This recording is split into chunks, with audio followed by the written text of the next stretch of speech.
DVGಯವರ ಭಗವದ್ಗೀತಾ ತಾತ್ಪರ್ಯ ಈ ರೀತಿ ಇದೆ.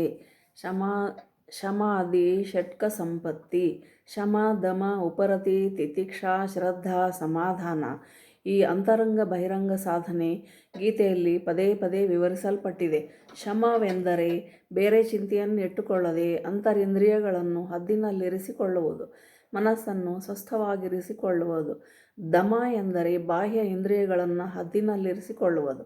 ಉಪರತಿ ಎಂದರೆ ಹೊರ ಪ್ರಪಂಚದ ವ್ಯಾಪಾರಗಳಿಂದ ಮನಸ್ಸನ್ನು ಒಳಗೆಳೆದುಕೊಂಡು ಸ್ವಸ್ಥತೆಯಿಂದಿರುವುದು. ತಿತಿಕ್ಷಾ ಎಂದರೆ ಲಾಭ ನಷ್ಟ, ಸುಖ ದುಃಖ, ರಾಗ ದ್ವೇಷ, ಶೀತೋಷ್ಣಾದಿ ದ್ವಂದ್ವಗಳಿಂದ ಮನಸ್ಸಿಗೆ ಬಾಧೆ ಮಾಡಿಕೊಳ್ಳದೆ ಸಮಸ್ಥಿತಿಯಲ್ಲಿರುವುದು. ಶ್ರದ್ಧೆ ಎಂದರೆ ಶಾಸ್ತ್ರವಾಕ್ಯವನ್ನು ಗುರುಹಿರಿಯರ ಉಪದೇಶವನ್ನು ನಂಬಿಕೆಯಿಂದ ಗ್ರಹಿಸುವುದು. ಸಮಾಧಾನವೆಂದರೆ ಮನಸ್ಸನ್ನು ಹೋದಂತೆ ಬಿಡದೆ ಲಕ್ಷ್ಯ ಸ್ಥಾನದಲ್ಲಿ ಅದು ನಿಶ್ಚಿಂತವಾಗಿ ನಿಲ್ಲುವಂತೆ ಮಾಡುವುದು.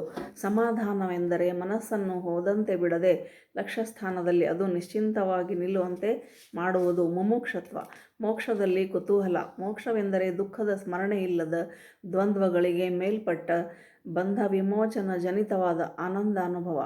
ಒಟ್ಟಿನಲ್ಲಿ ಗೀತಾವ್ಯಾಸಂಗಿಯು ಇಹಲೋಕದ ಭೋಗೈಶ್ವರ್ಯಗಳ ಪರಿಮಿತಿಯನ್ನು ಕಂಡವನಾಗಿ ಕಾಮ ಕ್ರೋಧ ಮದ ಮಾತ್ಸರ್ಯಗಳನ್ನು ಹದ್ದಿನಲ್ಲಿರಿಸಿಕೊಂಡು ದೇಹ ಜೀವನಕ್ಕಿಂತ ಮೇಲೆ ಆತ್ಮತತ್ವ ಒಂದು ಉಂಟೆಂಬುದನ್ನು ಗ್ರಹಿಸಿ ತನ್ನ ಎಲ್ಲ ವ್ಯವಹಾರಗಳಲ್ಲಿಯೂ ಆ ಪರಮಾರ್ಥವನ್ನೇ ಸರ್ವೋತ್ತಮವಾದದ್ದೆಂದು ಗಣಿಸಿರುತ್ತಾನೆ.